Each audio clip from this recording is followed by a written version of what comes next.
In this video help, we're going to use the iPad screen selection drop-down.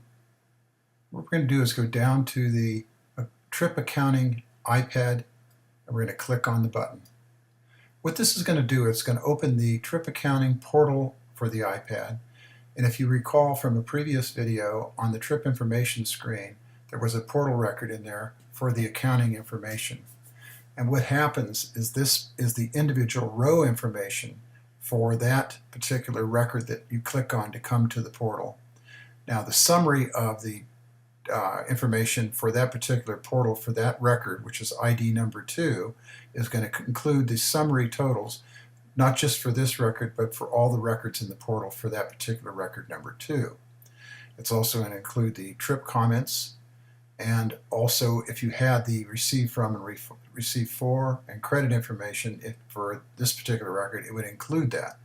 Now, as I stated in the main information screen record, that if you had to delete the child records to delete the parent record, you would go to the individual records and delete them.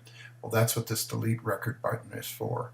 If you delete it here, it'll take the row out of the information that is in the trip accounting portal.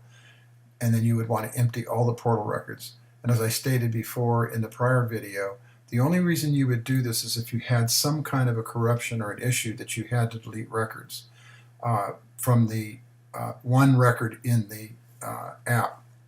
Now, in some cases, some people have accidentally added duplicate records. You can empty out all the child records, and keeping the ID number in here, you can change the data in the parent record. And I'm going to go back and show you what I'm talking about there. Let's go back to the iPad regular record. Okay, and here we go. We're going to go back there. When you're taking out the information, this area here, if you wanted to remove all this data and the data in the other portals, you can always then go back and re-edit this for record number 2 and put a different trip in here if you needed to do that. Not that you have to do that, but this is a way of keeping all the record IDs and not deleting an ID out of the system and making it easier to add or remove data. You just don't want a record sitting in there that has got errors for it, or it's corrupted, or something's wrong with it. Now, corruption is something very, very rare, but it can happen, and it's usually due to something related to a miss or malfunction on the iPad itself when you're actually working in the record, and something for some reason shuts down when it shouldn't do that. On a desktop, that's very rare. I've had records on the desktop like I'm using here. The computer, say for example, there might be lightning, several miles from here, it'll knock the power out momentarily, but it does not affect any of the record data. It's usually something on the iPad that's caused by some kind of a power loss for some reason. It's just the way that they manage holding items in memory. Now, just so you know, as you leave each field on a desktop machine, it updates and saves the information in the iPad fields.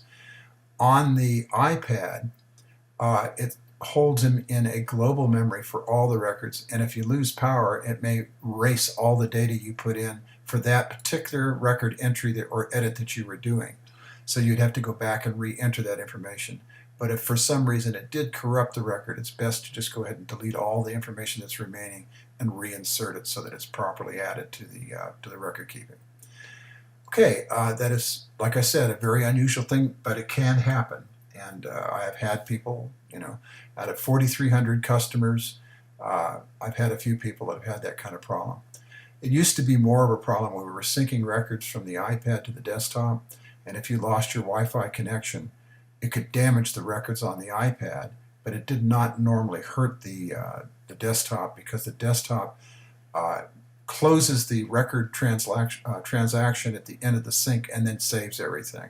So if it was damaged in the process of downloading it, the desktop and the computer was smart enough to know to hold off the changes until everything was secure at the end of the session of syncing. But since we don't sync anymore, thanks to iTunes shutting down that capability, you don't usually have that problem. Okay, again, if you have any questions about how to use this screen, or the one we just went through, which is the accounting portal, you can contact me on the support site. Thank you.